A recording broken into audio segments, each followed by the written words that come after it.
Patrick McGinnis here, hanging out with the cast and crew of Ira and Allison's Murder Mystery, the latest feature film from R. Todd Productions. And sitting down with me is Emily Edwards, who plays Margaret in the film. Hey Emily, how's it going today? I'm good, how are you? Good, good. I want to jump right into it and talk about your character. Who is Margaret and how does she fit into the world of the film? Well, Margaret is Allison's sister, and she is nothing but trouble. She just comes in and causes all sorts of shenanigans where Ira and Allison are running around, and she's just no help at all, and kind of a fun character to play. So I'm happy to kind of do something a little lighthearted. That does sound like a lot of fun to play. Did you have any special preparation you took for the role, or have any influences that you worked into the character? I was just really sort of bitchy to everyone I met, and just kind of really practiced getting into being the most important person in the world, you know, and just kind of being really slutty and ditzy and just throwing my coffee at the Starbucks employees, and I really felt like I owned that helped get you into the character. It helped me really get in the zone, yeah. Well, is this the first time you worked with this company? It's not. I've done stuff with R. Todd Productions before, but a lot of their darker stuff. So I've always been like murder victim #1, and I would always ruin the scene by cracking a joke. So they finally decided to let me do something a little bit comedic, so I would be kind of helping the film and not ruining it. That's quite a change for the company. I mean, what do you think is a breath of fresh air, you know, bringing a comedy into R. Todd Productions? How do you feel about that? I think it's great. I think what they do really well is comedy in kind of really dark situations. Right, because right. even in other movies that they've done, it's still really funny. It's still really kind of has a point to it, you know? So I think that going a little bit more lighthearted was just the next logical progression for them. And tell me a little bit about working with Ryan in the film as the director. How was it? Oh, he's a nightmare. Oh, really? Oh no, there's no working with him. No, Ryan's great because he has to do kind of double duty. He's acting and he's directing and he's you know, jumping around and kind of wearing a lot of different hats. So it's actually really fun to work with him because he's kind of doing it all. So you kind of get to see him in all these different roles, and he's kind of sitting there next to you acting, and then we'll turn to you and talk about doing the scene a different way. So it's actually kind of nice to have him kind of right there, you know, in the scene with you. So interesting. And you've worked with him a couple times before, so what's it been like seeing the evolution of his directing over the years? You know, it's been fun because I think he's a little bit, now that this is not quite as dark, it's a little bit more on the characters, you know, it's all about kind of the characters and what happens to them, and not necessarily like the big premise of some kind of dark story, but sort of what the characters are up to. So I think that's been fun to kind of see it move from being all about the visual and the premise to being about a lot of fun, kooky characters, and so he really focuses on that, and it's great as an actress to have somebody who's concerned with you as an actress. So. And as an actress, what was your favorite scene to play in the film?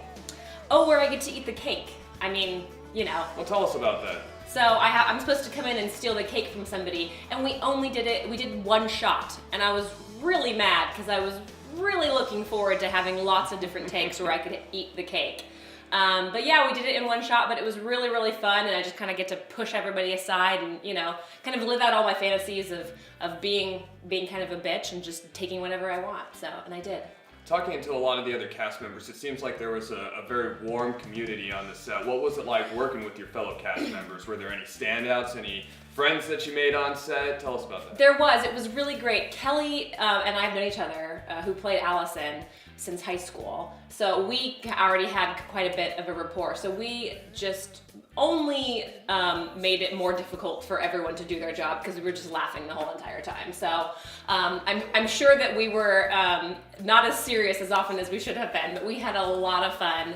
And then everyone was so great and so fun to work with, and when you're doing those really late hours into the night, it helps to have everyone be nice and agreeable, and we're all kind of just trying to keep each other awake, you know, taking naps together and then waking each other up and working around. So everyone was really awesome. Absolutely. And in addition to that challenge, working those long days, was there any specific scene or acting moment that you knew going into it was a challenging moment for you that you were maybe a little bit nervous about or took some special preparation to get into the character for? Yeah, it was hard. We had a big scene where we're kind of all talking together, where it's a big sort of reveal scene, and all of the characters are there together in a circle, and we're all throwing your lines back and forth, and it was just impossible to get for us. So I was nervous about that, just for getting all of the lines, remembering all of the cues, I've never done anything on that grand of a scale for that big of a scene before. You know, they'd all been smaller things with smaller groups of people, so right. This was definitely a challenge to kind of get everyone on the same page. But I think it turned out pretty great. How was the rhythm in that scene? If there's a lot of lines bouncing back? There really was no rhythm, Patrick. No. There was a lot of starting and stopping. So, but I think that we ended up with something really, really great because we did have to do it so many times. So there was, I'm sure, rich food for the editors to feed upon and what they were going to pick for the scenes. They loved that. Yes, I'm sure they did. All of that extra work for them, I'm sure, was just a joy. So we touched on a little bit earlier working with Ryan, and this is his third film working with Joe Cook. Right. Talk a little bit about how those two work as a team behind the camera. Well, this was my first time working with Joe directly. So it was fun to kind of see their dynamic working together. I'd never seen it before. And the way that they kind of work is they're kind of both just bouncing around all over. Like they're both wearing all those hats and doing all those things. I'm pretty sure I think Joe, it was in some of the scenes. Because they were both kind of, you know, switching back and forth, checking the lighting here, going back and watching it on playback. You know, Joe was running back and forth from the monitor to us, but they actually have a really good relationship where they both trust each other. You know, when one of them says we're good to go, the other one trusts that they are. They have to kind of be each other's eyes and ears. And so I think they have a really good relationship there. It was really nice to work with people who both were on the same page as far as what their vision was, what they wanted me to do. And I think it worked out really well. It always helps when the filmmakers are passionate about the film they're making. It does, yeah, when they care and they're not just like, do whatever you want. Yeah, that helps. Right, when you first saw this on the page, when you first read the script, it was very different than the other R-Todd productions. What were your initial thoughts reading it? That I feel like Ryan wrote the role for me. Because really? that I was so excited to play it that it was like, oh, I feel like Ryan just, you know, must have had me in mind when he wrote it, because I knew I was just going to sink my teeth into all of those really kind of over-the-top, ridiculous sort of moments. And I was so excited to play a role where I got to do that, you know? And to have more than one scene where I just didn't die in the end. I don't die in this movie, so that's always a plus on my page, yeah. Right. What was the casting process like, coming in and auditioning for people you know? Well, again, I feel like when Ryan showed me the script, we'd already had a pretty good working relationship and had done other things before together. And so he knew a lot of what I was capable of and what I could do. So it kind of was pretty casual. You know, I came in and they said, you know, we're thinking about you for this role, so there's not a lot of other people going for the role, so it wasn't a kind of, I wasn't super nervous to try out for it. I knew I could just kill it. I knew that he trusted me to do it. And when you're auditioning for Ryan and for Kelly, they're both so warm and awesome, and I've known them for so long. So it was really comfortable, and it was just kind of worked out really nicely. Definitely a dedicated production team behind this film, but there was also a very dedicated crew working those long hours right along with you. Talk a little bit about the cameraman, the sound guy, the crew on set. Oh, they were rock stars, because again, with all of that resetting and redoing the scene, and they had to be there longer than anybody else, because again, as an actor, you're only in certain scenes, and the crew was there 24/7. They were there before everyone else and stayed after everybody else. They had to deal with all of us messing up our lines and doing it all over again. And I'm sure they were just wanting to scream every single time it happened and just punch us. But they were just ever the gentlemen and kind of patiently waited for us as we got our act together. And they were actually a dream to work with. They were super fun and I'm not easy to work with. So props to them. It's always interesting talking to actors about working on independent film and all the challenges it brings with the restrictions to budget, to schedule. Tell us, what was it like working 20-hour shooting days?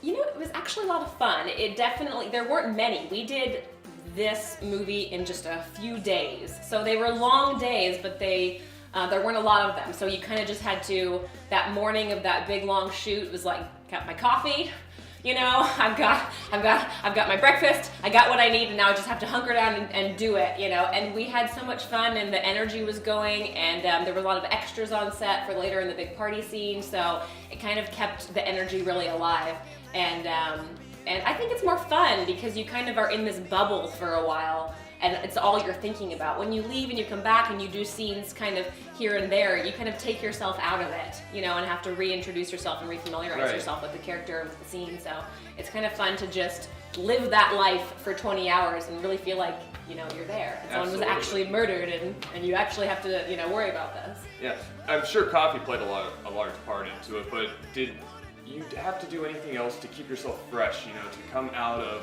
hanging off outside of set for a little bit and then all of a sudden pulling your performance out, jumping on camera and, you know, nailing the role? Yeah, you know what I had to do, Patrick, is every time that they would say cut, I would go put my sweatpants on, and I had to wear heels each time. And so every time they called me back to set, I was fully like, hold on, gotta put my heels back on, take off my sweatpants. Oh, so you were the diva on set. I was absolutely a diva, yeah, because I was wearing a short little skirt and it was cold, and so I kept putting my sweatpants on, and it was actually really funny because one of the scenes that we did, we were like working this take forever, and we finally felt like we got it, and I thought that they were only getting me from the waist up, so I had kept my sweatpants on, and then when we went back and watched it on playback, no one noticed but me, and you could totally see that I was wearing my sweatpants, and I said, Ryan, Joe, oh, you can get us. And everybody had to reshoot. And everybody had to reshoot, and it was just one of those moments where it was like, of course, Emily, have to do it all over again. Such a diva. You know, but my legs were warm, so it doesn't matter. Well, that's all that matters. Yeah, that's what I can say. So it sounds like it was a very warm and inviting place on set. Tell me a little bit about what the offset atmosphere was like, hanging out with the actors and the crew members while you were waiting for other scenes to be set up and filmed. Well, because we did it in just such a short time, there was a lot of line running in between to make sure we were ready for whatever next scene that they were going to set. Kelly and I spent a little time just kind of lounging around, you know, yawning in our sweatpants, ready at a moment's notice to jump up and do the next scene.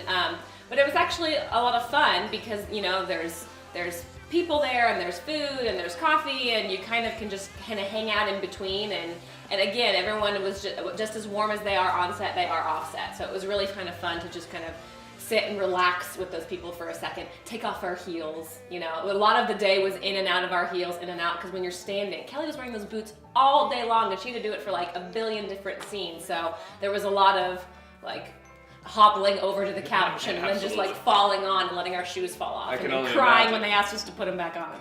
Well, now that all that's done, it's all in the can, it's wrapped, those 20-hour days are behind us. What are you focusing on in your personal life?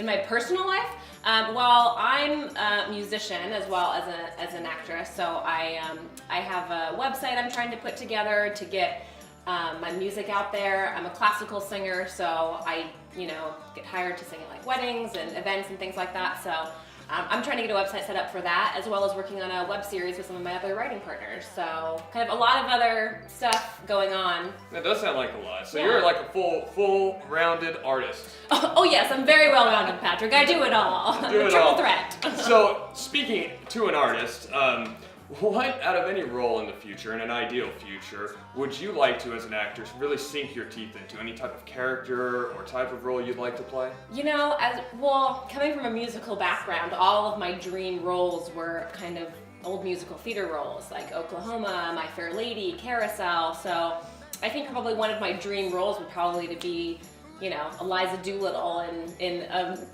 new movie production or something of My Fair Lady, or anything like that. You know, I'm really kind of love musical theater and love doing that. So something like that would be great. You know, they already stole my part in Les Miserables and put that on the screen, so I guess I'll have to do something else. Damn it, Anne Hathaway. Seriously.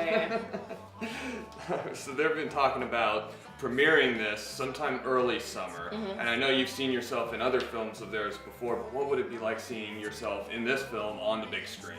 You know, it's gonna be very weird, because even though I've seen myself in the others, again, it was just a split second, and when I'm dead, you know, so to see myself in kind of the full feature film and, you know, speaking and not screaming in terror, I think is gonna be kind of nerve-wracking and different, because I'm used to just performing music, and so I think it'll be different, but it's gonna be exciting. It's gonna be good. I'm sure you'll be great in it. Obviously. Do you have anything to say if this was airing right before the audience is watching your film for the first time, right before the premiere? You have anything to say to the audience about your character, about the film itself, before they see it for the first time? Yeah, I'm pretty sure there's one of those scenes where I still am wearing my sweatpants, so see if you can catch it. Keep your eyes open. All right, thanks a lot. Yeah, thanks, Patrick.